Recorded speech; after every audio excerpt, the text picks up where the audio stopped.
Wonderful. Thanks, Earl. Hi, everyone. Nice to be with you tonight.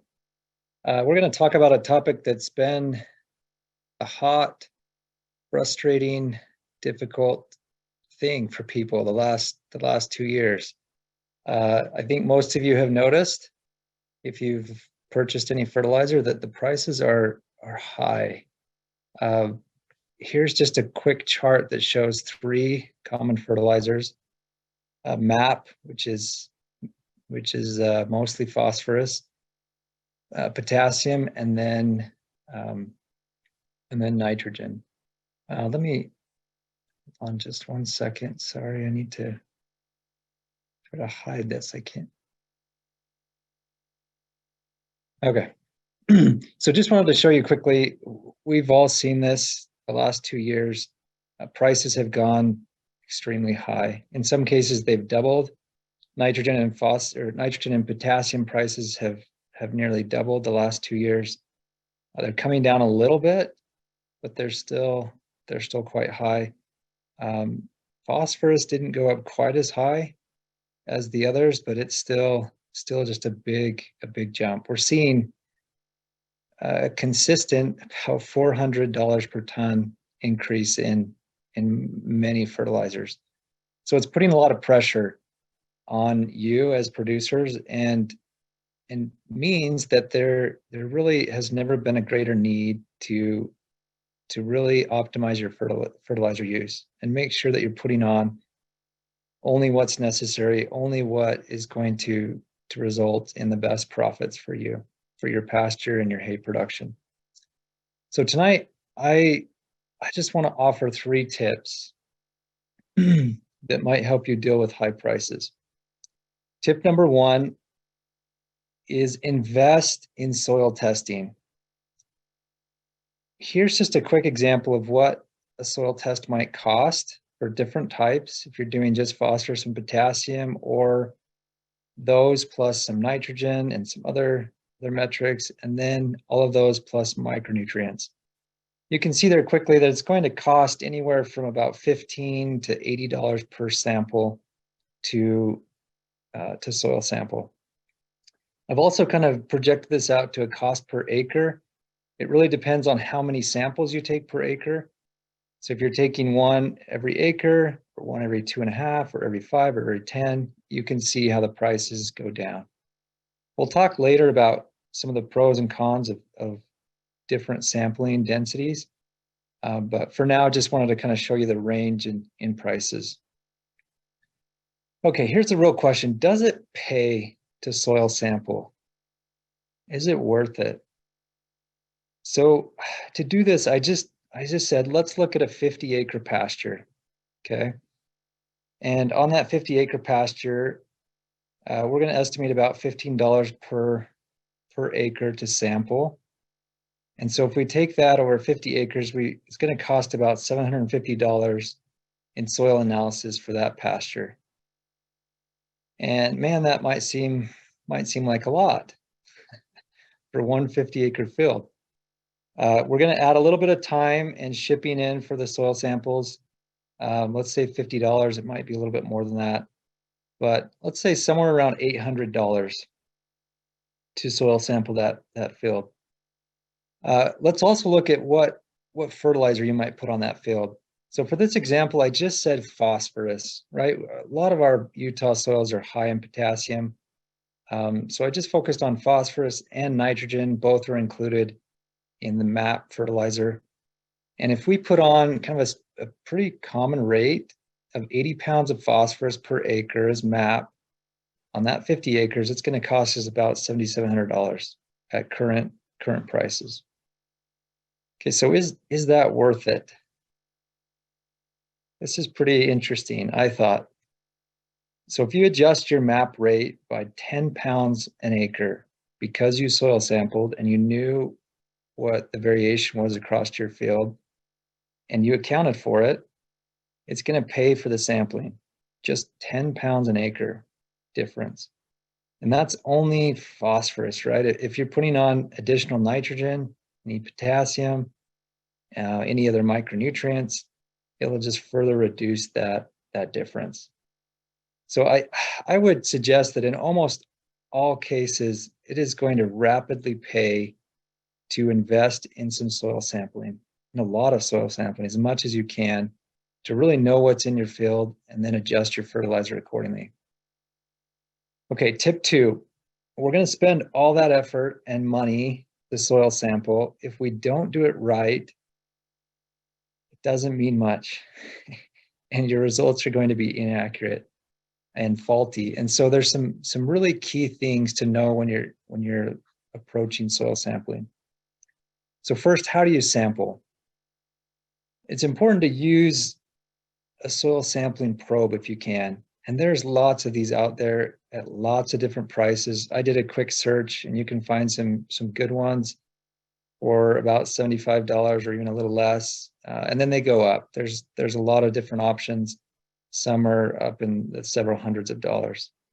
And you can see from the picture there's lots of different kinds. There's ones that split open, they're open barrels, that have push rods out of them, step stools on them, lots of different options. All of them work. The key is just being able to get these deep samples in a lot of places. So we recommend that you would sample to 12 inches for any routine fertility. So phosphorus, potassium, organic matter, pH, etc. If you're sampling for nitrogen and you can go to that second foot, it's really good because it helps account for any extra nitrogen in that soil in the top 2 feet. When you're doing this type of sampling, you usually want about 2 to 4 cups of sample or of soil per sample. And what's really important here is once you kind of hone in on a method, make sure you repeat it. You use that same method over time. Just quickly here, there's some things to know. If generally, when you take a soil sample, get it to the lab as quick as you can. You collect it out of the field, go to the shop or the house, put it in the mail, and get it to the lab. If you can't do that, it's going to be a few days, open up those samples and let them start drying quickly. And if it's going to be even longer, and in some cases, you might want to put samples on ice or keep them cool, especially if you're looking at nitrogen, because the nitrogen can change if those samples are too warm. Also, don't freeze samples before you send them in. Okay, where should you sample? This is pretty interesting. So this is a 100 square foot grid of a field in Cache County, and it was sampled for phosphorus. And just want to show you that there can be huge variation. So this is a 100 square foot area. It's not big. And you can see all those dots in the map are where we took soil samples. And the small dots had really low concentrations of phosphorus. The large ones had really high concentrations. And if we looked at that whole area, 14% needed a lot of phosphorus, 36% needed a moderate amount, and another 50% needed phosphorus. So just huge variation. And another 25% didn't need any phosphorus. So this type of variation can also be even more common in pastures where we have animals grazing and really causing a lot of variation in nutrient concentrations. So it's important to try to capture that variation. So how do we do that? There's 2 kind of really common approaches to sampling called a grid sample, where we just split the field up into squares and sample in each square. And then there's also zone. If we know a lot about the pasture, the field, and we can split it up into these zones that are going to act the same way and have similar nutrient concentrations, then it's a lot more effective to zone sample. But usually we start with grid sampling if we don't really have a good handle on where those zones should be. So if we look at grid sampling, we can select a lot of different sizes. We can sample every acre, every 2.5 acres, every 5, every 10 or more. I just want to show you this study that was really interesting. It was in Georgia recently, just last year, and they sampled at all these different grid sizes. And you can see here in this column the accuracies for these 3 fields. And you'll notice really quickly that when we do a 1 acre grid, we get really high accuracy in the soil test values. It also costs more, right? We're taking more samples. And then on some of these fields, the accuracies just drop dramatically when we increase the grid size. So what these and many others recommend is if you can, in that first initial year when you're trying to figure out how to best sample your field, if you can do a 1 acre grid, it will really help you understand what's in the field. And then you can start to create zones and areas that are similar and then use a zone sampling going forward. So you don't have to do a 1 acre grid every year and pay that high cost. So how do you create grids? Another good question. There's some tools out there. This is one tool that I think is really useful, soiltestpro.com. It just allows you to select your field and then it places a grid on the field for you and gives you the GPS points so you can go find them. When you're doing grid or zone sampling, it's really critical that you keep track of where you sample. And there's a lot of different ways to do that. Phones now have pretty good GPS programs on them that allow you to mark and track points. There's lots of apps that can do that. If you want to just keep it separate, you can go out and get a little handheld GPS for $100 or less, and just keep track of all your sampling points on there. If you're not sampling the same points over time, it's really going to make it's going to make your nutrient management more difficult and more inconsistent. So just a couple more things about sampling. So once you create this grid, you also kind of need to decide how to sample within it. And there's different ways. You can pick the center of each of those grid cells to sample. You can have them randomly placed in there. You can also kind of stratify and take this corner in one, this corner in another cell, this corner in that cell, a different one in this cell. So there's different ways. To keep it simple, I'm a fan of the systematic. Just take the center point of each of those grid cells. Okay, this is really important. Once you select your pattern, it's really important to get subsamples. So this is just an example of those 4 cells. When you go into that cell, you want to get at least 3 to 5 subsamples. So this example just shows we're going to go 10 feet away from that center point, and we're going to take 4 samples around it and then 1 at the center, and then we would take those 5 samples and we would combine them, and then we'd submit that to the lab. Doing this allows you to capture the variation that's within that grid cell, rather than just selecting one single point, because there can be extreme variability. How often should you sample? This depends on what nutrient. So for nitrogen, I would suggest every year if you can. So you can really account for what's in the soil and adjust your nitrogen application. Phosphorus and potassium, I'd suggest every year if you're close to some critical levels. If you're within about 5 parts per million for phosphorus, about 50 for potassium. If you're close to those levels where you need fertilizer, you got to keep track of it. If you're a lot higher than those levels, you've got really high amounts of phosphorus and potassium in your soil, you can probably back off and just sample every few years. Micronutrients are rarely needed. In Utah, we do see some responses in some cases, but it's not very common. So you can probably space that out a little bit more too. Maybe every 3 to 5 years, take a look at your micronutrients and make sure they're in check. Okay, tip 3, take a careful look at your fertilizer recommendations. I'll just show you quickly. These are the current potassium recommendations for pasture in Utah. I've got non-irrigated and irrigated. And you can see here, when we get about 100 to 150 parts per million potassium in our soil, we don't need potassium. And recommendations are generally lower when we're in a non-irrigated situation. So if you're less than 150 parts per million potassium, you're gonna need fertilizer. Okay, phosphorus is very similar, but the concentrations are a lot lower. If you have about 12 to 15 parts per million phosphorus, you usually don't need phosphorus. if you're in a non-irrigated setting. If you're in an irrigated setting, it's pretty similar, but the concentrations are just a little higher, and the rates are a little bit higher because of the irrigation. Nitrogen is a little trickier. Nitrogen depends on how much yield you anticipate getting, and the more yield you anticipate, the more nitrogen you need to apply, as you can see here. Also, if you have legumes in your mix, the nitrogen requirement goes down. So here's just some examples here. If you had half legume, half grass, you might put somewhere from 25 to 75 pounds of nitrogen. So you're going to need to back off, so you don't favor the grass too much and outcompete the legumes.